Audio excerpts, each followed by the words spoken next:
Next ఆత్మ సాక్షాత్కారం సాయిబాబా సాయం శ్రీ మైనంపాటి ప్రసాద్ గారు, హైదరాబాద్. 11:25 అయింది. 12:10 వరకు 12:10 తీసుకొని మా జీవితాన్ని ఆనందంగా బ్రతకవచ్చు, మాకు ఇక కష్టం ఉండదు, దుఃఖం ఉండదు అనేటువంటి ఒక నమ్మకంతో వచ్చారు అందరూ కూడా. కాబట్టి దీన్ని మనం సాధించుకునే తీరాలి. ఎందుకనంటే మన వెనకాల ఉన్నది సామాన్యుడు కాదు, సమర్థ సద్గురువు అయినటువంటి సాయినాథుడు. అందున ఆయన నడయాడినటువంటి పుణ్యభూమి అయినటువంటి షిర్డీలో ఉన్నాం. మనం అంతా కూడా సామాన్యమైన ప్రదేశంలో లేం. అంటే సాక్షాత్తు సాయిబాబా ఒడిలో బడిలో చేరి ఉన్నాం మనం. కాబట్టి ఖచ్చితంగా సాయిబాబా మనందరి యొక్క ఆయన పిలిచారండి భోజనం పెట్టడానికి. కాబట్టి సాయిబాబా భోజనం సామాన్యంగా ఉంటుందా? కడుపు నిండిపోవాలి. హేమాత్ పంత్ కడుపు నిండిందన్నా పర్లేదులే, తాగు మజ్జిగ చాలా బాగుంటుందని చెప్పారు సాయిబాబా. కొసరు పెడతారు సాయిబాబా. కాకపోతే మనకు తినడానికి సిద్ధంగా ఉండాలండి. ఇక్కడికి వచ్చి నిద్రపోతే ఎట్లా? కాబట్టి నాకు సౌలభ్యం కల్పించారు మన మిత్రులందరూ కలిసి. మొట్టమొదట వేదికను అలంకరించినటువంటి మహనీయులు, వేదిక ముందు ఉండి ఆశీర్వదిస్తున్నటువంటి మహనీయులు,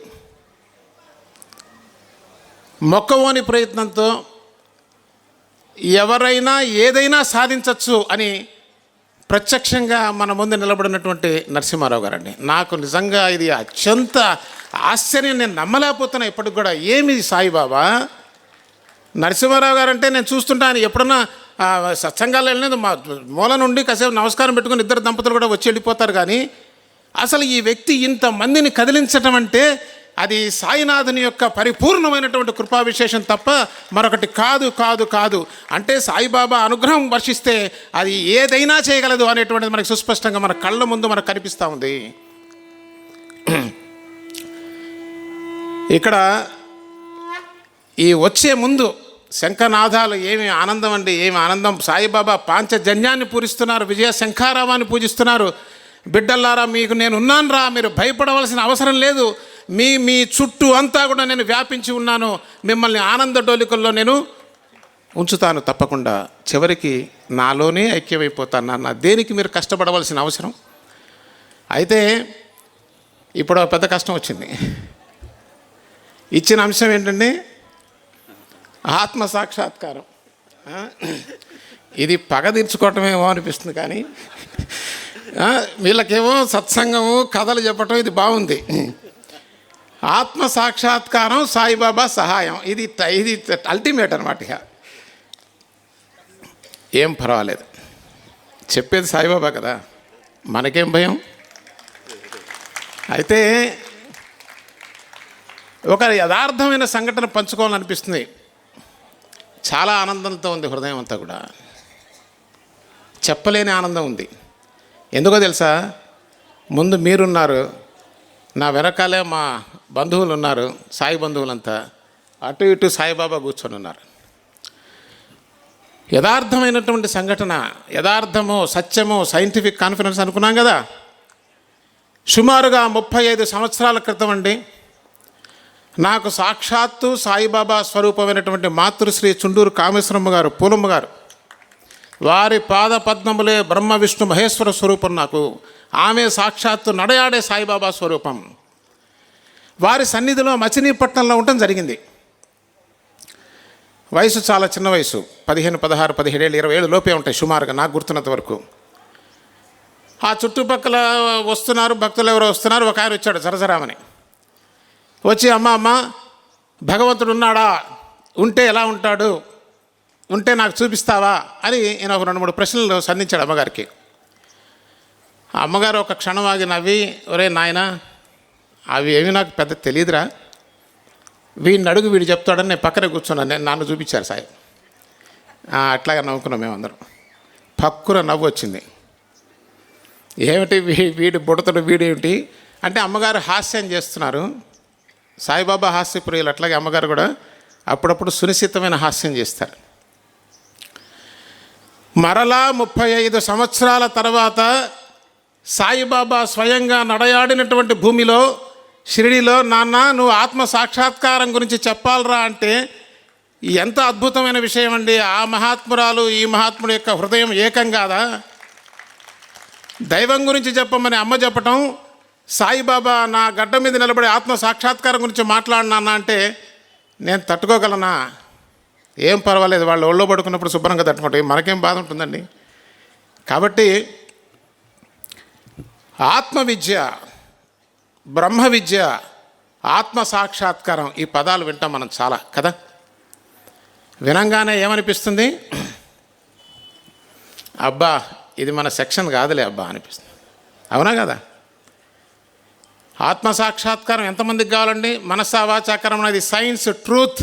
అబద్ధం చెప్పకూడదు, నిజంగానే చేయెత్తాలి. అమ్మో ఎందుకబ్బా ఆత్మ సాక్షాత్కారం? నిజం చెప్పాలంటే ఆత్మ సాక్షాత్కారం మనస్సులో మాట చూడండి. ఆత్మ సాక్షాత్కారం ఇచ్చేస్తే ఇదిగో ఇది ఇట్లా ఇచ్చే వస్తువు కాదండి, ముందే చెప్తున్నా. మీరు ఇట్లా చేయతంగా నేను ఇచ్చేస్తాను అనుకుంటున్నారేమో, అట్లా కుదరదు. అయితే అది ఎందుకు కావాలి? ఇది ప్రశ్న. ఆత్మ సాక్షాత్కారం ఎందుకు కావాలి? చాలా సందర్భాల్లో నేను వింటాను, ఈ బ్రహ్మజ్ఞానం, ఆత్మ సాక్షాత్కారం మునులు మునీశ్వరులు వాళ్ళకి కానీ మనకేంటబ్బా దీని గురించి సాయిబాబా ఎక్కడ పెద్దగా మాట్లాడలేదు కదా అనిపిస్తుంది. అసలు అదేంటో తెలుసుకుందాం మొట్టమొదట. తెలుసుకున్న తర్వాత మనకు కావాలో లేదో, అంటే కొంతమంది చేయెత్తారు, చాలా సంతోషం. అసలు చూద్దాం వాళ్ళు కూడా దించేస్తారో తెలుసుకున్న తర్వాత. అసలు ఏమిటో తెలియాలి కదా. ఆత్మసాక్షాత్ అది లడ్డా మిఠాయా ఏమిటి ఇచ్చేదా? అది ఒకళ్ళకి ఇవ్వచ్చా? సద్గురువైన సాయిబాబా దగ్గరికి వెళ్ళి సాయిబాబా అవన్నీ చూద్దాం. ఆత్మసాక్షాత్కారం వల్ల ప్రయోజనం ఏమిటి? ప్రయోజనం తెలిస్తే కదా మనకు కావాలో వద్దో తెలిసేది. అంటే ఒక్కటి తల్లి, ఇది నేను చెప్పే ప్రతి మాట నేను వాడుకలో వాడుతున్నాను. సాయిబాబా చెప్పే ప్రతి మాట శాస్త్ర ప్రమాణం, సైన్స్.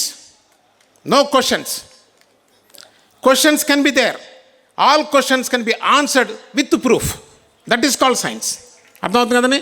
ఏ ప్రశ్న అయినా వేయవచ్చు, ఆ ప్రతి ప్రశ్నకి సాకారమైనటువంటి సాధికారమైనటువంటి సమాధానం ఇచ్చేదే సైంటిఫిక్ కాన్ఫరెన్స్. భూమి మీద సాయిబాబా ఫోటో పెట్టి సైంటిఫిక్ కాన్ఫరెన్స్ మొదలుపెట్టిన నరసింహారావు గారికి శతకోటి వందనాలు. ఎందుకంటే సాయిబాబానే సైన్స్, సాయిబాబానే ఆధారం, సాయిబాబానే సత్యం. ఏమంటున్నాం మనం? సాయిబాబానే సచ్చిదానంద స్వరూపుడు అంటలా. సత్ అంటే the truth. Truth is not for one, truth is for all. అయితే ఏమిటి ఆత్మసాక్షాత్కారం అంటే? మనం సుఖాన్ని కోరుకుంటున్నాం కదండి, ఆనందాన్ని కోరుకుంటున్నాం కదా, ప్రశాంతతని కోరుకుంటున్నాం కదా ప్రతి ఒక్కరం కూడా. అది కేవలం కేవలం కేవలం ఆత్మసాక్షాత్కారం ద్వారా మాత్రమే సాధ్యం. This is again science. ఎప్పుడైనా సరే ఇప్పుడు మనం చూస్తాం అది. అందుచేతనే చూడండి, మనం ఈ సృష్టిలో దేన్ని సాధించినా, దేన్ని పొందినా, ఎంత చదివినా, ఏదన్నా చేయనివ్వండి, పూర్ణ ఆనందము అసాధ్యము, అసాధ్యము, అసాధ్యము. ఈ మధ్యకాలంలో మనకి షిరిడి సాయిబాబా సినిమా వచ్చింది. నాగార్జున సినిమా తీశారు, చాలా మంది చూసే ఉంటాం కదా.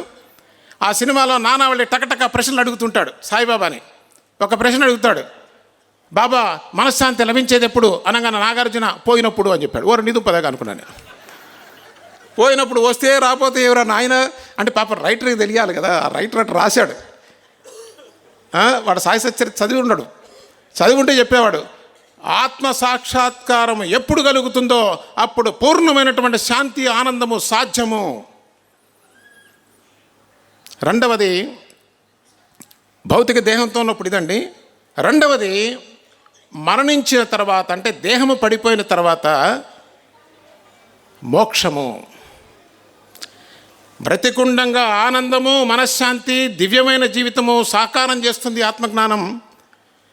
దేహం పడిపోయిన తర్వాత ఇక మరలా జన్మ రావలసినటువంటి అవసరం లేకుండా మోక్ష పదవి, అంటే బంధ విమోచనము, స్వతంత్రం అనేటువంటిది ఇచ్చేటువంటిది కూడా ఒక్క ఆత్మజ్ఞానము మాత్రమే. మరొక విద్యకి ఆ శక్తి లేదు. అందుచేతనే ఇది బ్రహ్మ విద్య అన్ని విద్యల్లో కల్లా పరమ ఉత్కృష్టమైంది, పరమ శ్రేష్టమైంది అని చెప్పడంలో ప్రాధాన్యతను సంతరించుకుంది. అయితే ఇప్పుడు మనకు అర్థమైంది కదా, ఆత్మసాక్షాత్కారం వల్లే మానసిక శాంతి, ఆనందము, ప్రశాంతంగా బ్రతకగలము. దేహం పడిపోయిన తర్వాత ఆ దివ్యమైనటువంటి ఆ స్వతంత్రాన్ని, ఆ మోక్ష పదవిని కూడా పొందడానికి అవకాశం ఉన్నటువంటి ఏకైక విద్య బ్రహ్మ విద్య. అందుచేతనే అన్ని విద్యల్లో కల్లా గొప్ప విద్య ఏదయ్యా అంటే అది బ్రహ్మ విద్య అని చెప్పారు. బాగుంది, ఇప్పుడు మాకు అర్థమైపోయింది. ఇప్పుడు ఎంతమంది కావాలండి?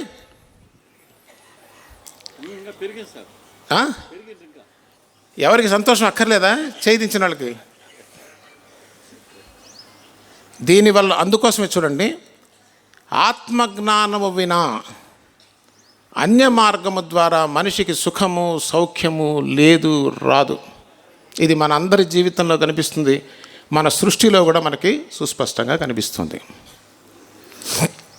మరి దీన్ని తీర్చుకోవడానికి దీన్ని ఎట్లా మనం పొందాలి అంటే దీనికి ఒక అద్భుతమైన మార్గం ఉందండి, సైంటిఫిక్ మార్గం. ఇది ఎట్లా ట్రాన్స్ఫార్మ్ అవుతుంది అంటే సద్గురువు అయి ఉండాలి. ఒకటి మొట్టమొదట సద్గురువు అంటే సాయిబాబా లాంటి సమర్థ సద్గురువై ఉండాలి, దక్షిణామూర్తి లాంటి సద్గురువై ఉండాలి, భగవాన్ రమణ మహర్షి లాంటి సద్గురువై ఉండాలి. అంటే ఎవరు దానిలో ఓలలాడుతూ ఉన్నారో అటువంటి సద్గురువు ఉండాలి. ఉంటే సరిపోతుందా? 2, అది పొందటం కోసం నేను దేనికైనా సిద్ధమే అన్నటువంటి శిష్యుడు ఉండాలి. ఉన్నప్పుడు ఆ ప్రాసెస్ ఎలా ఉంటుందండి అంటే మౌనము ద్వారా సాగుతుంది. ఆత్మజ్ఞానం పొందడం మౌనము ద్వారా సాగుతుంది. దీనికి ప్రమాణం ఏంటంటే దక్షిణామూర్తి స్వామి చెప్పినట్టుగా మౌన వ్యాఖ్య ప్రకటిత పరబ్రహ్మతత్వం యువానం వర్షిష్టాంతే వసదృషిగణై ఆవృతం బ్రహ్మనిష్టై ఆచార్యేంద్రం కరకళిత చిన్ముద్రమానందరూపం స్వాత్మారామం ముదితవదనం దక్షిణామూర్తిమీడే. జగద్గురువైనటువంటి ఆది గురువైనటువంటి దక్షిణామూర్తి, జ్ఞానానికి మూలం దక్షిణామూర్తి లేదా దత్తాత్రేయ స్వామి, వారి నుంచి మాత్రమే వస్తుంది. ఆయన ఎలా ఉన్నారు, ఎలా ఇస్తున్నారంటే మౌన వ్యాఖ్య ప్రకటిత పరబ్రహ్మతత్వం, పరబ్రహ్మతత్వాన్ని మౌనము ద్వారా ప్రకటింపజేస్తూ ఉన్నారు. అలా ఇంకా ఎవరన్నా ఉన్నారండి తర్వాత కాలంలో అంటే భగవాన్ రమణ మహర్షి వారు కూడా చాలా ప్రశ్నలకు ఆయన సమాధానం ఏం చెప్పేవారంటే చుమ్మా ఎరుక అంటే మౌనంగా కూర్చో. ఎంత సౌఖ్యం ఉందండి. కాకపోతే మనకే అది పెద్ద సమస్య. 24/7 ఆ గాఢ నిద్రలో కూడా ఒకసారి మెల్లుకొచ్చి మళ్ళీ ఆ కళ్ళలో కూడా మనం కలవరిస్తుంటాం. Non stoppable. ఒక శాంతి స్థితిలో, ఒక మౌన స్థితిలో ఒక అద్భుతమైనటువంటి ఒక స్పేస్ క్రియేట్ అవుతుందండి. అది లేకే మనం ఇంత దుఃఖపడుతున్నాం, ఇంత ఆవేదన పడుతున్నాం, ఇంత క్షోభపడుతున్నాం.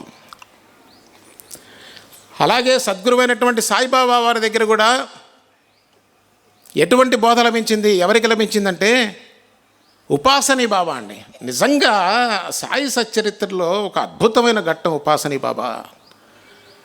ఉపాసనీ బాబా వస్తున్నాడని తెలిస్తే సాయిబాబా ఎంత ఆనందాన్ని వ్యక్తం చేశారండి. అసలు ఎంత ఆనందాన్ని వ్యక్తం చేశారు. మనం చాలా ఉపాసనీ బాబా గురించి కొంచెం మనం తక్కువగా మాట్లాడతాం, చాలా తప్పది. ఉపాసనీ బాబా వస్తున్నాడంటే ఇంత ఆనందాన్ని వ్యక్తం చేస్తున్నారు సాయిబాబా. ఏమతని గొప్పతనం అంటే నా వారసుడురా, నా సర్వాన్ని రాసిచ్చేస్తాను. ఏం బాబా, మొత్తం రాసి బంగారం పలక మీద నేను రాసిచ్చేస్తాను అని పిలిపించిన ఉపాసని నిన్ను నా అంతటి వాణ్ణి చేస్తా. ఎంత తపన పడిపోయారండి సాయిబాబా.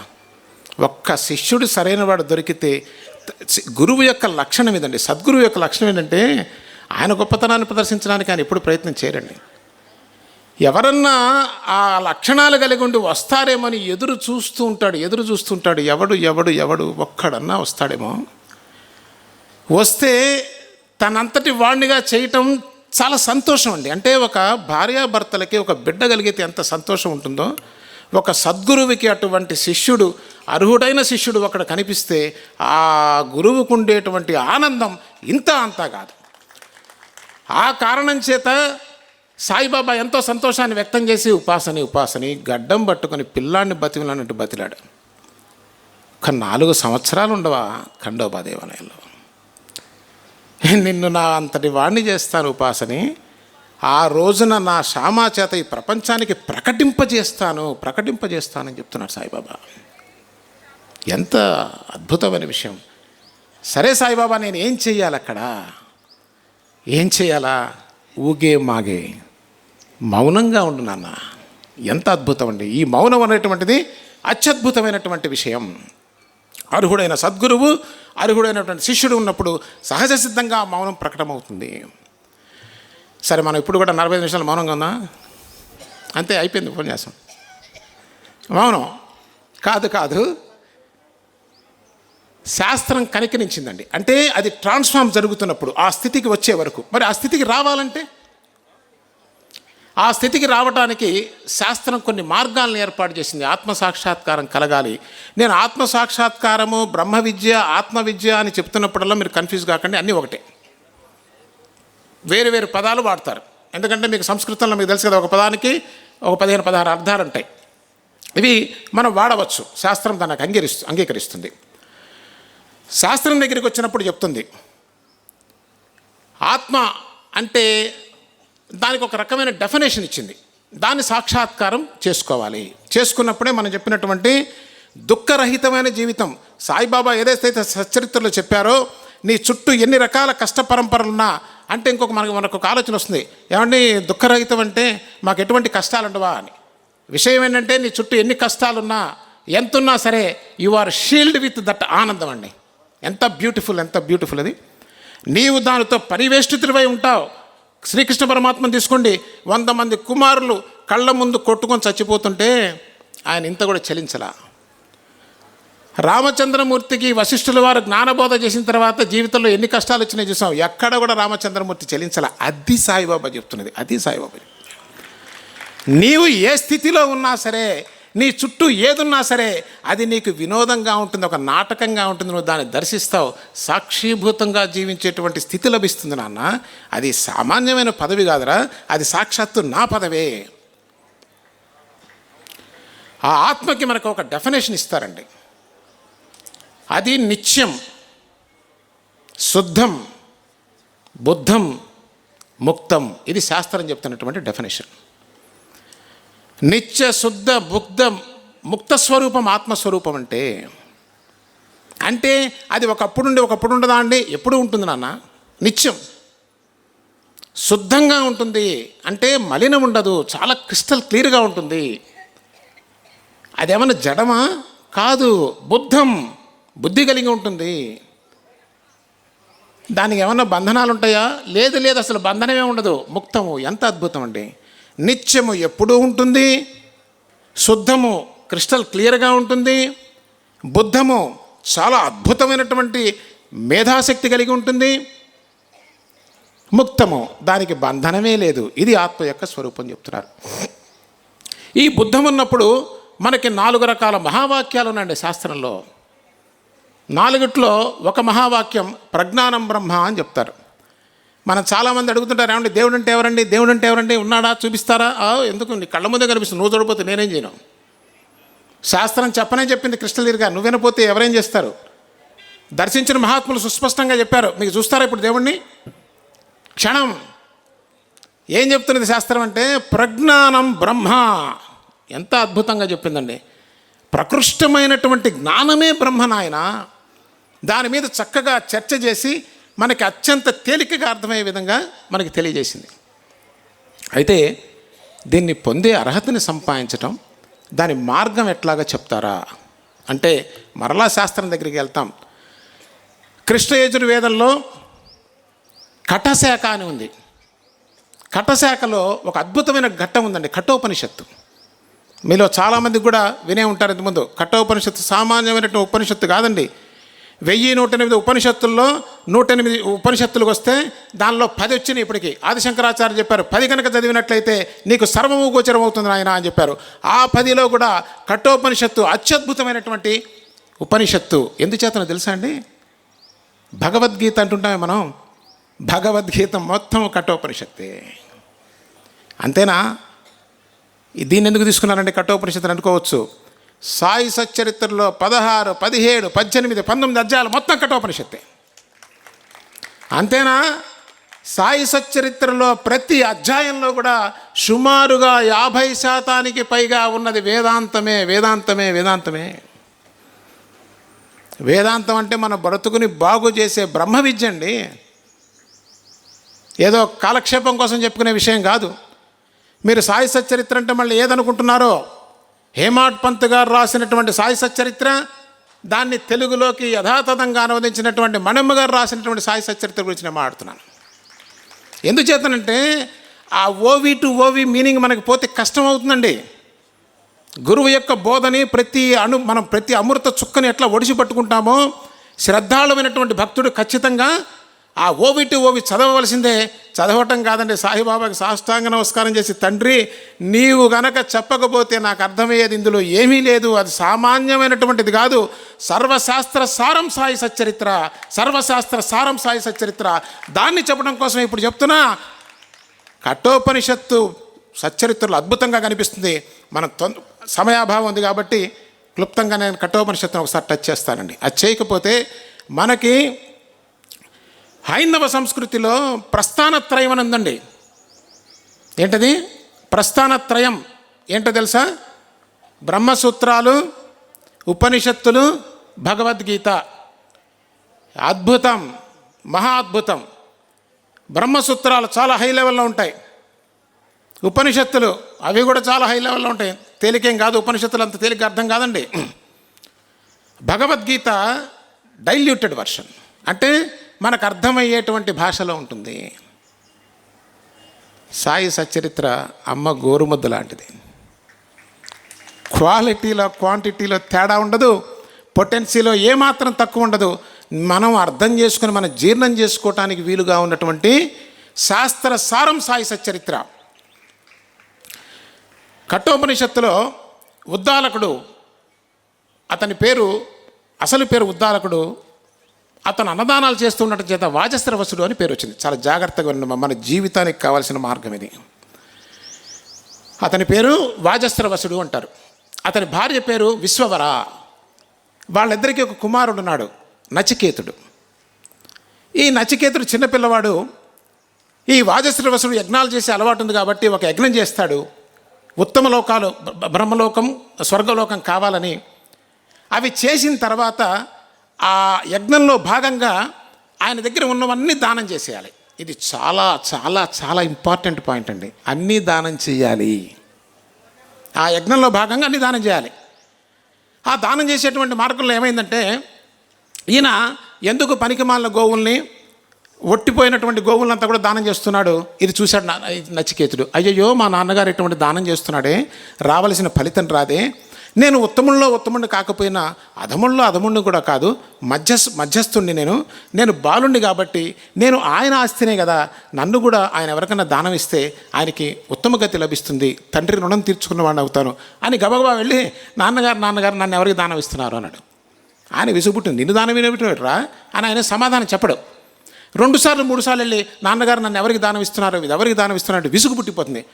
నేను మృత్యుకు దానం ఇస్తాను, పోరా యమధర్మరాజుకి దానం ఇస్తాను అన్నాడు. ఆశ్చర్యపోయాడు. ఇదేమిటి, ఎవరికన్నా దానం ఇస్తే వాళ్ళు నన్ను ఉపయోగించుకుంటారు, మా నాన్నగారికి పుణ్యం వస్తుంది, పోయి యమధర్మరాజుకి దానం ఇచ్చాడేమి, యమధర్మరాజుకి దానం ఇస్తే ఆయనకేం ఉపయోగం నా వల్ల. కానీ నాన్నగారు మాట ఇచ్చారు కాబట్టి ఖచ్చితంగా నేను యమధర్మరాజు దగ్గరికి వెళ్ళవలసిందే.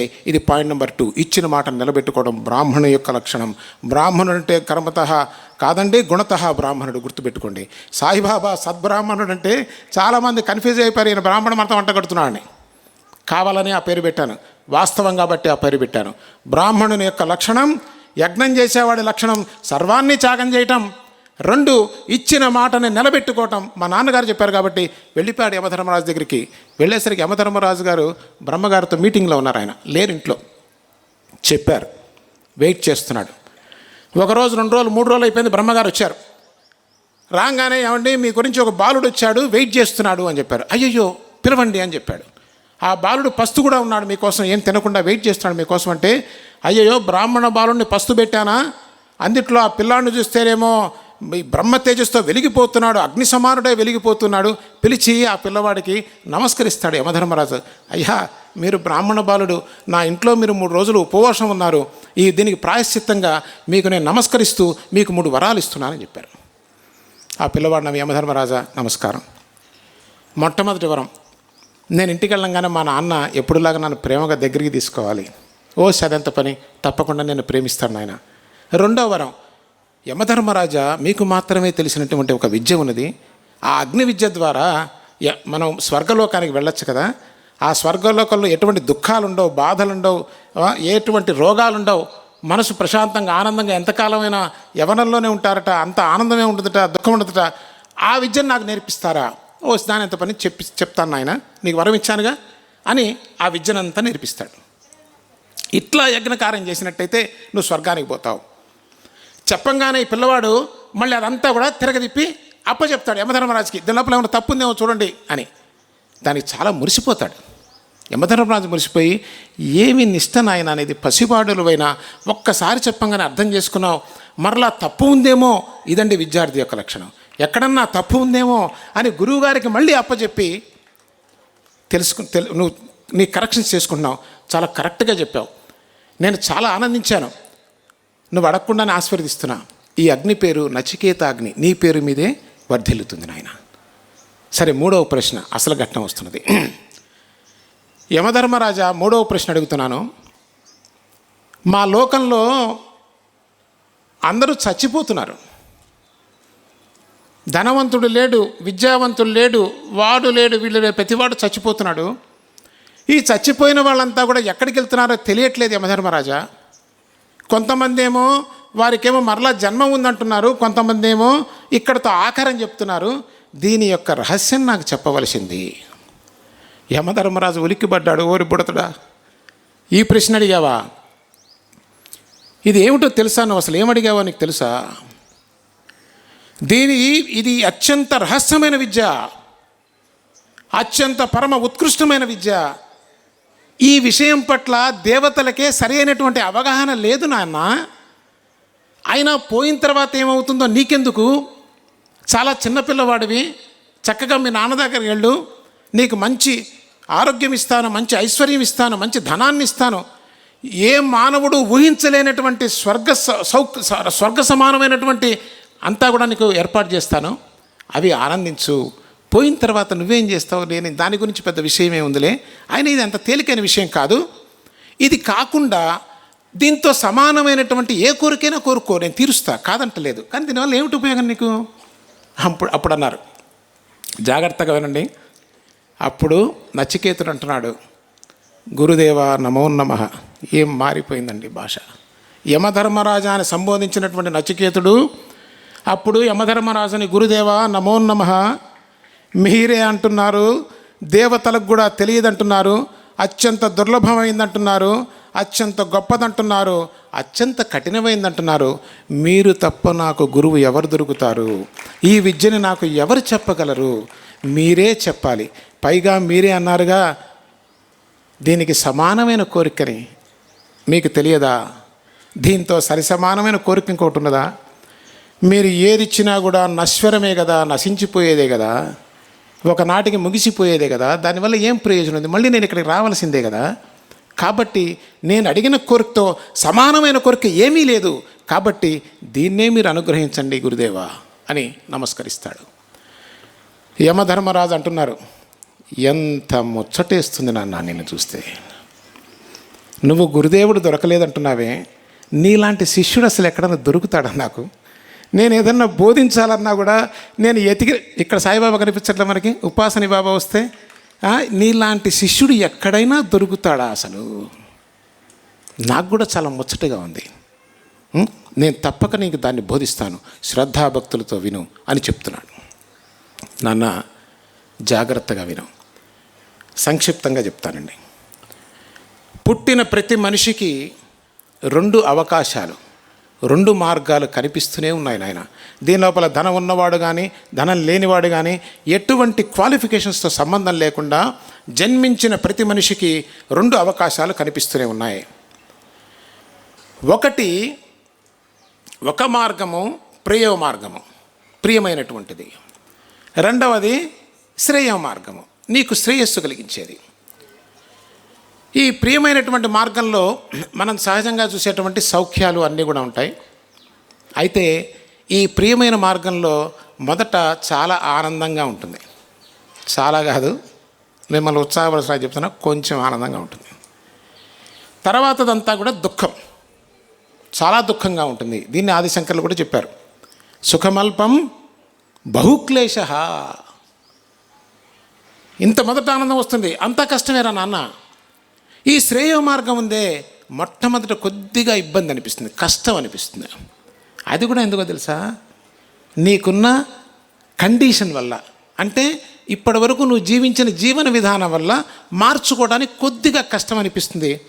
అది వివేకం చేత నువ్వు కనుక్కున్నావో, దాన్ని అర్థం చేసుకున్నావో, ఇక అంతా మిగిలి ఉన్నదంతా దివ్యమైన ఆనందమే నాన్న, దివ్యమైన ఆనందమే. బుద్ధి కలిగినటువంటి మానవులు, నీలాంటి తెలివి కలిగినటువంటి వాళ్ళు ఆ శ్రేయ మార్గాన్ని అందుకొని గురువుగారి దగ్గర ఆ విద్య నేర్చుకుని జీవితాంతం దివ్యమైనటువంటి ఆనందంలో ఓలలాడుతూ ఉన్నారు. బుద్ధిహీనులు, తెలివి తక్కువ వాళ్ళు ఈ అల్పమైనటువంటి ఈ క్షణ సుఖం కోసం వాడి జీవితాన్ని మొత్తం సర్వనాశనం చేసుకుని మరలా జన్మిస్తూ ఉన్నాడు, మరలా మరణిస్తూ ఉన్నాడు. పునరపి జననం పునరపి మరణం. ఈ యొక్క విషియస్ సైకిల్లో బయటికి రాలేనటువంటి అగాధమైనటువంటి ఈ సైకిల్లో పడి తిరుగుతున్నారు. ఇది తెలిసినప్పటికీ మనిషి ఆ కండిషన్ని బ్రేక్ చేయలేక ఈ యొక్క అల్పమైన మార్గంలోనే నడుస్తున్నారు. కానీ నాకు తెలుసు, నువ్వు చాలా బుద్ధిమంతుడివి కదా, నువ్వు తప్పకుండా ఆ మార్గంలో శ్రేయ మార్గంలో వెళ్తావు, ఈ ప్రేయ మార్గంలో వెళ్ళవు అని చెప్తూ, నాన్న దీనికి ఒక గొప్ప ఉదాహరణ ఇస్తాను, నీకు బాగా గుర్తుంటుంది. ఎలా చేయాలంటున్నావేమో, ఇదిగో ఈ రథం ఉంది కదా, రథం నీ శరీరంలాగా అనుకో. ఉదాహరణ ఇస్తున్నాడు మనకు అర్థం అవడానికి. ఇక్కడ సాధన చెప్తున్నాడు, చాలా జాగ్రత్తగా గమనించండి. శరీరం రథం అనుకో, నీ శరీరం. ఆ రథంలో ఒకడు ఉంటాడుగా కూర్చునేవాడు, ఎవరు లేకపోతే రథంలో ఎందుకు? అలాగే నీలో కూడా ఒకడు కూర్చొని ఉన్నాడు, వాడే పరమాత్మ, అదే ఆత్మస్వరూపం. ఇది ఉదాహరణ నేనుండే, అర్థమైంది కదా. తర్వాత ఆ రథంలో ఆ రథాన్ని నడిపేవాడు ఒకడు కావాలి కదా, ఆ రధికుడు కావాలి కదా. ఆ రధికుడు బుద్ధి అనుకో. ఆ రథానికి గుర్రాలు కట్టాలి కదా, ఆ గుర్రాలన్నీ ఇంద్రియాలు అనుకో. ఆ గుర్రాలకు కట్టినటువంటి కళ్ళాలంతా కూడా మనస్సు. ఆ గుర్రాలు పరిగెత్తేటువంటి మార్గాలు ఉన్నాయి కదా, అవంతా కూడా విషయాలు. ఎవరి యొక్క కళ్ళములు బుద్ధి చేతిలో ఉంటాయో వాడు శ్రేయ మార్గంలో వెళ్తున్నాడు. ఎవరి యొక్క రథము యొక్క అదుపు ఈ మనస్సు అంటే కళ్ళాల చేతిలో ఉన్నాయో అది ఇష్టారాజ్యంగా అటు ఇటు పరిగెత్తి పతనమైపోతున్నది, మరలా జన్మిస్తూ దుఃఖపూరితమైన జీవితం జీవిస్తున్నది. మరి ఏం చేయాలి? ఇక్కడ సాధన చెప్తున్నారండి యమధర్మరాజు గారు. జాగ్రత్తగా నాన్న, విషయాలు అత్యంత ప్రమాదకరమైనవి. ఇప్పుడు దాకా పాపం మా మిత్రులంతా కూడా ఎంతో కష్టపడి ఎంతో ఇష్టంతో ప్రేమతో చాలా వివరించారు. సత్సంగం అని చెప్పారు కదా. విషయాల్లోకి తీసుకెళ్తుంది ప్రపంచం, విషయం నుంచి వెనక్కి తీసుకొస్తుంది సత్సంగం. మరొక మార్గం లేదు. అది నిస్సంగత్వాన్ని ఇస్తుంది. ప్రపంచంలో పరిగెత్తడం చాలా ప్రమాదకరం. చూడండి, మన వాళ్ళు చాలా బిజీగా ఉన్నారంటే మనం చాలా గొప్పగా ఫీల్ అవుతాం. కానీ అత్యంత ఘోరమైనటువంటి స్థితి అండి బిజీగా ఉండటం. ఇక్కడ ఏముందని బిజీగా ఉండాలి నాకు అర్థం కావట్లేదు. బిజీగా ఉన్నా అంటే విషయాల్లో ఉన్నాడు అంతే కదా. ఇక్కడ ఏం విషయాలు ఉన్నాయి? కాబట్టి ఏం చెప్తున్నానంటే మొట్టమొదటి చేయవలసింది ఆ విషయాలంతా కూడా, అంటే గుర్రం పరిగెత్తే మార్గాలంతా కూడా ఇంద్రియాల్లోకి తీసుకురావాలి. ఆ ఇంద్రియాలన్నీ కూడా జాగ్రత్తగా కళ్ళెం దగ్గరికి మనస్సులోకి తీసుకురావాలి. ఆ మనస్సుని బుద్ధిలోకి తీసుకురావాలి. బుద్ధిని నడిపేటువంటిది పార్థసారథి కదా, శ్రీకృష్ణ పరమాత్మ కదా, సాయిబాబా దగ్గర కదా. అవంతా కూడా ఆ మనస్సుని ఎక్కడికి తీసుకురావాలట? బుద్ధి దగ్గరికి తీసుకురావాలి.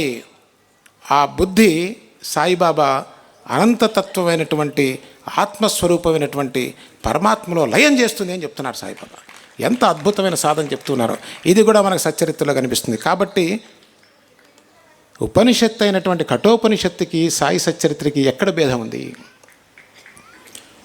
మనం జీవితంలో చేయవలసింది ఒకటేనండి. మనం ఎక్కడ ప్రారంభించాలంటే విషయాల నుంచి విత్డ్రా కావాలంట, విషయాల నుంచి విత్డ్రా కావాలి. అంతేకాకుండా వేదం ఇంకొక మాట చెప్తుందమ్మా, ఇంకొక మార్గం చూపిస్తున్నది వేదం. ఏమిటంటే నేతి నేతి నేతి అని చెప్తుంది. సాయిబాబా వారి స్వరూపం చూస్తే సాయిబాబా వారి యొక్క విశ్వస్వరూపం అంతా కూడా, వారి యొక్క ప్రతి కదలిక కూడా పరమాత్ముని యొక్క కదలిక అని మనకి తెలుస్తుంది ఒక క్షణంలో. ఎట్లా అంటే చూడండి, సాయిబాబాకి పేరుందా? లేదు, మాల్సాపతి పెట్టాడు. మనం అనుకూలం కోసం సాయిబాబా అని పిలుస్తున్నాం, అంతేనా? అది సాయిబాబా ఒరిజినల్ పేరా? వాళ్ళ అమ్మా నాన్న పెట్టిందా? కాదు. సాయిబాబాకి పేరు లేదు, ఏ ప్రాంతం లేదు, ఏ కులం, మతం, గురువు, ఏ లీనియేజ్, దేనికి సంబంధించినటువంటి వారు కాదు సాయిబాబా. ఇది గుర్తుపెట్టుకోండి చాలా జాగ్రత్తగా. ఇది అసలు మనం మర్చిపోకూడదండి. Saibaba belongs to nothing. ఎప్పుడైతే నువ్వు దేనికి తగులుకోకుండా ఉంటావో అది ఎవరి లక్షణం అండి? దేనికి తగులుకోకుండా, దేని ఒక్కదానికే సంబంధించకుండా ఉండే లక్షణం ఒకే ఒక్కరిది, అది పరమాత్మ యొక్క లక్షణం. పరమాత్మ దేనికి తగులుకొని ఉంటారు చెప్పండి?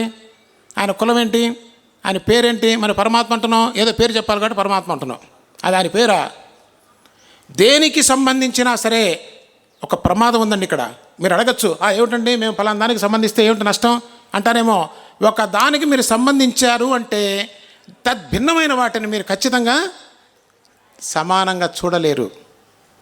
ద్వేషించకపోయినా దాంతో సమానంగా చూడలేరు. మన బిడ్డ ఉన్నాడు అనుకోండి, మన బిడ్డలాగా పక్క బిడ్డను చూడగలమా? ఇంపాసిబుల్. ఎన్ని మాటలు చెప్పినా సరే అది ఎవరో ఒక పూలమ్మ గారు లాంటి వరకు, సాయిబాబా లాంటి వరకు, రమణ మహర్షి వారు వాళ్ళకి సాధ్యం, కానీ సామాన్యులకి సాధ్యమే విషయం కాదమ్మా. కాబట్టి సాయిబాబా అనేటువంటి స్వరూపం ఏ దేనికి కూడా సంబంధించినటువంటిది కాదు, అంటే ఇది పూర్ణ పరమాత్మ స్వరూపమై ఉన్నది. అలాగే సాయిబాబా తన దగ్గరికి వచ్చిన బిడ్డలకు కూడా ఇచ్చినటువంటి శిక్షణ అదేనమ్మా. ఇది చాలా చాలా ఇంపార్టెంట్. ఇది ప్రాణం. ఇది తెలియకపోతే మన జీవితంలో సాధన మాట వరకే ఉంటుంది తప్ప అడుగు ముందుకు పడదు. మనం ఏమనుకుంటున్నాం, ఇక్కడికి వచ్చామంటే మనం 2 అడుగులు వేసి వెళ్ళాలి. బాబాడు చెప్పినటువంటి 10 అడుగులు చెప్పారు కదా, బాబా చాలా చెప్పారు 10 అడుగులు. ఒక్క అడుగు వేయి నాన్న, ఒక్క అడుగు వేయి చాలు, సాయిబాబా లాగేస్తారు. ఆ ఒక్కడుగు ఎందుకో తెలుసా? నీ యొక్క ఇచ్ఛకి, నీ యొక్క తపనకి, నీ యొక్క మార్గం, నీవు చెయ్యాలనుకుంటునే దానికి గుర్తు. నువ్వు ఒక్క అడుగేస్తే సాయిబాబా మిగతా అడుగులన్నీ నీకు ఎలా వేయాలో నేర్పి లాగేస్తారు. దేనికి సాయిబాబా దగ్గరకు వచ్చిన ప్రతి భక్తుడికి సాయిబాబా చెప్పింది ఏంటో తెలుసా? ఇదేనమ్మా. ఇంతవరకు ఎక్కడా కూడా ఎక్కువ శాతం ఆవిష్కృతం కానటువంటి విషయం తల్లి ఇది. చాలామందికి మనందరికీ డౌట్ ఉంది. సాయిబాబా చూస్తేనేమో ఒక పక్క ముస్లిం ఫకీర్ రూపంలో కనిపిస్తారు, అందులో డౌటే లేదు. పేరు ఊరు చెప్పకుండా ఎవరికి చూపించండి, ఆ ముస్లిం ఎవరిని తెలుసా? ఇది ముస్లిం ఫకీర్ అని చెప్పేస్తారు. ఆ గడ్డం కానీ, తలగుడ్డ కానీ, మనిషి వేషధారణ కానీ మొత్తం ముస్లిం ఫకీర్ లాగానే ఉంటారు. పైగా అల్లా మాలిక్ అల్లా మాలిక్ అల్లా మాలిక్ అని చెప్తున్నారు. అవునా కదా?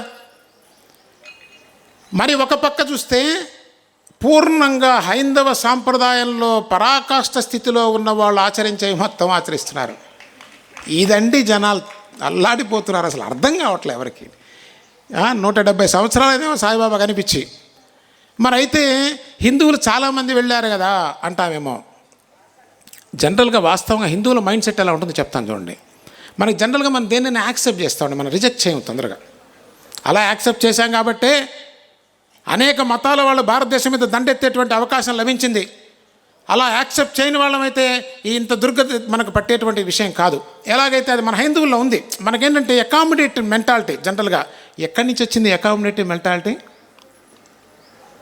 ఈశావాస్యం ఇదగం సర్వం యత్కించ జగత్యాం జగత్ తేన చక్చేన భుంజీతాం మాగృధ కస్య సిద్ధనం. మన ఉపనిషత్తు నేర్పించిందండి మనకి. మన బ్లడ్లో ఉంది. మనకు తెలిసినా తెలియకపోయినా. మనకు తెలుసా ఈశా ఉపనిషత్తు? తెలియకపోయినా మన డిఎన్ఏలో ఉంది. ఈశావాస్యం ఇదగం సర్వం, అంతా ఈశ్వరతత్వం అనేటువంటి భావం మనకి తెలిసినా తెలియకపోయినా మన పూర్వీకుల నుంచి ప్రవహిస్తున్న రక్తంలో ఉంది అది. కాబట్టే మనం దేన్నైనా అకామిడేట్ చేస్తాం, పెద్ద క్వశ్చన్ చేయం, ఎవరిని అబ్జెక్ట్ చేయం, రిజెక్ట్ చేయం. కాబట్టి ఎక్కువ శాతం హిందువులు సాయిబాబా దగ్గరికి రాగలిగారు. ఇస్లాంకి సంబంధించిన వాళ్ళు అట్లా కాదు. వాళ్ళకి చాలా సెట్ ఆఫ్ కోడ్ ఉంది. అది లేకపోతే వాళ్ళు రిజెక్ట్ చేస్తారు, ఇంకా ఏమైనా చేస్తారు. కాబట్టి సాయిబాబా దగ్గరికి వచ్చినటువంటి ముస్లిమ్స్ చాలా తక్కువ ఉన్నారు. సాయిబాబా ఎందుకు పెట్టుకున్నారు ఈ రెండు అంటారా? ఎవరే పిచ్చివాడా, ప్రాథమిక దశ అయినటువంటి ఒక మతాన్ని అంటిపెట్టుకున్న, మతిలోంచి పుట్టిన ఒక మతాన్ని వదలలేకపోతే పరమాత్మ స్వరూపం దగ్గరికి వెళ్తావు నువ్వు కోటి జన్మలకు కూడా సాధ్యం కాదు. సాయిబాబా వేసిన పరద అండి అది. సాయిబాబా వేసిన పరద. బాబా చెప్పారా లేదా ఒక సందర్భంలో, జైసా వేష్ జైసా దేశ్ వైసా వేష్. ఒక మహాత్ముడు బ్రహ్మజ్ఞాని, ఆయన వేషం గురించి మాట్లాడాల్సిన అవసరం ఏమి? ఏమంటే సాయిబాబా వేసింది వేషం, అది వాస్తవమా? ఆయన రూపం సాక్షాత్తు అగ్ని సమానంగా, సూర్య సమానంగా వెలిగిపోతున్న పూర్ణ పరబ్రహ్మ స్వరూపం సాయిబాబా. చరాచర జగత్తు మొత్తం నేనై ఉన్నానని చెప్పిన సాయిబాబా ప్రతి జీవకోటిలో, ఆకులో, అలములో, నీటిలో, పక్షిలో, ప్రతి జీవిలో కూడా నేనై ఉన్నానని చూపించినటువంటి సనాతన ధర్మానికి పరాకాష్ఠ స్థితిలో దర్శనమిచ్చినటువంటి సాయిబాబా స్వరూపం ఒక మతానికి సంబంధించిందా? ఎంత శ్రావ్యంగా ఉంది ఆ పాంచజన్యం, ఎంత అమృతాన్ని కురిపిస్తున్నారు సాయిబాబా. బాబా చెప్తున్నారు, నాన్న ఈ పరద తీయరా, ఈ అడ్డు కూడా తీయరా. ఏం బాబా అడ్డు కూడా తెలియటం లేదు, నీకు నాకున్న భేదం నాన్న. మొదటి మెట్టి ఎక్కడ? నువ్వు పట్టుకున్న దాన్ని వదిలేయి. అదే వేదం చెప్తుందండి. నేతి నేతి నేతి అంటే అర్థం ఏంటి తెలుసా అండి? మనం వేసుకునే నెయ్యి కాదు ఇంట్లో. నా ఇది కాదు, ఇది కాదు, ఇది కాదు. నదులు ఎక్కడో పుడుతున్నాయి నాసిక్లో. కొండలు, గుట్టలు, చెట్లు, చేమలు, పొదలు అన్నీ దాటుకుంటూ ప్రవహిస్తూ వస్తున్నది నది. ఏమని? ఇది కాదు, ఇది కాదు. ఏమిటిది కాదు? నేను చేరవలసింది ఇది కాదు అని అన్నీ కదులుతూ నది ప్రవహిస్తూ వస్తున్నదే. వస్తూ చివరికి తన స్థానం ఏదండి? నది స్థానం సముద్రం. అక్కడికి వచ్చిన తర్వాత కలిసిపోయి సముద్రం అయిపోతున్నది, విశాలమైపోతున్నది, అనంతమైపోతున్నది, తన నామరూపాన్ని కోల్పోతున్నది. అది నాయితీ సాయిబాబా చెప్తున్నది. అది నది సాగరమున సంగమించు రీతిగా నా భక్తులంతా నాలోనే కలిసిపోతున్నాను. నేను సముద్రుడు రా నాయన. సర్వతీర్థాలు నాలోనే ఉన్నాయి కాబట్టే నా బొటన వేళ నుంచి గంగా, యమున ఏమి అన్ని తీర్థాలు ప్రవహించగలవు.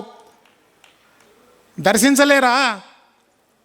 ఇంకా పైన వేసిన వేషానికే పడిపోయే నువ్వు ఏ రకంగా క్వాలిఫై అవుతావు పరమాత్మను దర్శించడానికి? అంతేకాదండి, నేను ఏవైతే పట్టుకున్నావో, నేను బాగా విద్యావంతుణ్ణి, నేను తెలివిగలవాడిని, నేను బాగా చదువుకున్నవాడిని, లేదా నేను తెలివి తక్కువవాడిని, లేదా తెలివి తక్కువ దాన్ని, ఈ భావనలంతా కూడా మన జీవితాన్ని దుర్భరం చేస్తున్నాయి. ఇవన్నీ వదిలేయాలమ్మా. అది నాయితీ అని సాయిబాబా చెప్తున్నది. ఏ రకమైన భావం ఉండటానికి వీల్లేదు. ఏ భావం ఉన్నా కూడా మరలా జన్మించవలసిన అవసరం ఉంది. సాయి సచ్చరిత్ర అధ్యాయం 8 ఓవి 14 ఏ మానవుడైతే తాను భయరహితుడని, స్వతంత్రుడని, తనకి ఎటువంటి ముక్తుడని, నిత్య సత్యుడని భావిస్తాడో వాడు మాత్రమే గమ్యాన్ని చేరినట్టుగా మనం అర్థం చేసుకోవాలి అని చెప్తున్నది. అదేవిధంగా ఎవరైతే ఎందుకోసం నేను ఎక్కడి నుంచి వచ్చానో, ఏ కారణం చేత నేను ఇక్కడున్నానో తెలుసుకున్నవాడు మాత్రమే వివేకవంతుడు అని సాయి సచ్చరిత్ర చెప్తా ఉంది. చాప్టర్ 8 ఓవి 14. కాబట్టి మరి ఆత్మవిద్య వచ్చినట్లు మనకు ఎట్లా తెలుస్తుందంటే ఇక్కడే చెప్తున్నారు సాయిబాబా, ఎవడు భయరహితుడో. భయం కదండి మనిషిని చంపేసేది నిరంతరం. రేపు నాకేమవుతుందో, నా బిడ్డకేమవుతుందో, నా వాళ్ళకేమవుతుందో. ఏనాడు భయాన్ని మనం జయించగలుగుతామో అది ఒక గుర్తండి. ఆత్మజ్ఞాని యొక్క గుర్తు ఏంటంటే భయరహిత తత్వం. ఆత్మజ్ఞానం గురించి చెప్తున్నారు, బాగానే ఉంది. అది వచ్చిందో రాలేదో మాకు వచ్చిందో అని అనుమానంగా ఉంది. చాలామందికి అపోహలు ఉంటాయి కదా, సాయిబాబా కనిపించేశారంటే మాకు ఆత్మజ్ఞానం వచ్చేసిందేమో, మాకు అట్లా అనిపిస్తుంది ఇట్లా అనిపిస్తుంది. పొరపాటు పడకండి. తర్వాత సాయిబాబా సహాయం దీంట్లో సాయిబాబా సహాయం ఏం చేస్తారండి? సాయిరామ్. 2 minutes. సాయిబాబా సహాయం ఏం చేస్తారు? సాయిబాబా విషయంలో చాలా సీరియస్గా చెప్పారండి. మామూలు విషయాల్లో నీకు సహాయం నేను చేస్తాను, ఈ పరమాత్మ విషయంలో మాత్రం నీవు పూర్తిగా నీ శక్తిని ఉపయోగించి నువ్వు కష్టపడవలసిన అవసరం ఉంది.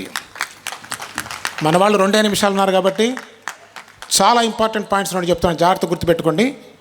ఆత్మజ్ఞానం ఎక్కడ ప్రారంభం అవుతుందంటే భక్తి దగ్గర ప్రారంభం అవుతుంది, గుర్తుపెట్టుకోండి.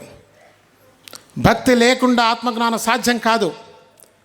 భక్తిలో ఓలలాడినప్పుడే ఆత్మజ్ఞానం సాధ్యమవుతుంది. నిష్కామ కర్మ అని చెప్తున్నారు కదా, అది ఎట్లా సాధ్యం అనేది ఎక్కడా కూడా మనం చూడం. నిష్కామ కర్మ ఒకే ఒక విధంగా సాధ్యమవుతుంది. ప్రాణప్రదమైన మాట తల్లి. ఎప్పుడు తెలుసా? నీవు ఏ కర్మ చేసినా దాని నుంచి వచ్చే ఫలితం పూర్ణమైన ఆనందాన్ని ఇవ్వలేదు. పాయింట్ నెంబర్ 1, చాలా అల్పమైన ఆనందాన్ని ఇస్తుంది, అధికమైన దుఃఖాన్ని ఇస్తుంది. అంటే ఎవరైనా కర్మ పట్ల ఆనందాన్ని చూపిస్తారా? ఇది అర్థం కాకుండా శతకోటి జన్మలెత్తిన నిష్కామ కర్మ కుదరదు. కాబట్టి ఎవరైతే ఈ నిష్కామ కర్మను చేస్తారో, నిష్కామ కర్మ చేయగలగటం అంటే ఏ స్థితిలో కూడా నాకు కర్మ ద్వారా పూర్ణ ఆనందం రాదని ఎవరు దర్శిస్తారో వారు మాత్రం నిష్కామ కర్మ చేస్తారు. పూర్ణమైనటువంటి భక్తి పండినప్పుడు మనకి జ్ఞానం లభిస్తుంది.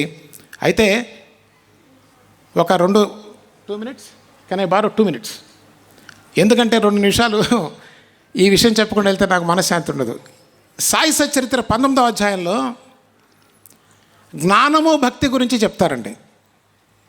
జ్ఞానము భక్తి గురించి చెప్పినప్పుడు భక్తి సాయిబాబా పరమ ఉత్కృష్టమైనటువంటి జ్ఞానాన్నే ప్రతిపాదించారు అని చెప్పి, కానీ సాయిబాబా ఎక్కువ శాతం భక్తినే ప్రోత్సహించారు అని చెప్తారు. ఇక్కడ అందరూ కన్ఫ్యూజ్ అవుతారు. అది కొంచెం క్లారిఫై చేస్తే మీకు బాగుంటుంది, నాకు బాగుంటుంది. ఎందువల్లంటే సీతాఫలం రామాఫలంతో పోల్చారు సాయిబాబా. సీతాఫలం కోసి కింద పెట్టినా కూడా పండుతుంది, భక్తి ఎట్లాంటిది. రామాఫలం చెట్టునే పండాలి, దానికి ఓర్పు కావాలి అని చెప్పారు. చాలా సింపుల్గా అర్థం కావాలంటే ఒకటేనండి, ఎప్పుడైతే నువ్వు భక్తిలో పరిపూర్ణతను సాధిస్తావో అప్పుడు మాత్రమే నీకు జ్ఞానం అబ్బుతుంది. ఇది మర్చిపోకూడదండి. చాలామంది ఏం చేస్తారంటే ఆ జ్ఞానం వేరు భక్తి వేరు, జ్ఞానం మనకు ఎందుకు తేలిగ్గా ఉందనుకుంటారు. కాదు, ఇది ఒకతాడు, ఒక చివర భక్తి, రెండవ చివర జ్ఞానము. భక్తి లేకుండా భక్తిలో పరిపూర్ణంగా పండాలి. భక్తిలో నిష్కామ కర్మ చెప్పుకున్నాం కదా. ఇప్పుడు ఆ ఏ పని చేసినా దాని నుంచి పూర్ణానందం రాదు. అలాంటప్పుడు మనకు ఏ రకమైన మానసిక స్థితి వస్తుందంటే, ఏం జరిగితే మాత్రం పెద్ద ఒరిగేదే ఉంది, ఏం జరగకపోతే పెద్ద పోయేదే ఉంది. అసలు జరగవలసింది జ్ఞానోదయం అయితే బ్రహ్మానందం వస్తుంది కదా. ఈ క్లారిటీ వస్తేనే అది భక్తి పండినట్టు. బాబా సంతోషిస్తారు. అక్కడి నుంచి జ్ఞానం చాలా తేలికగా అలవోకగా, అది ఓర్పు అన్నారు చూసారా, అది ప్రయత్న ఓర్పు కాదు, సహజంగా దాన్ని తీసుకునేటువంటి అవకాశం లభిస్తుంది.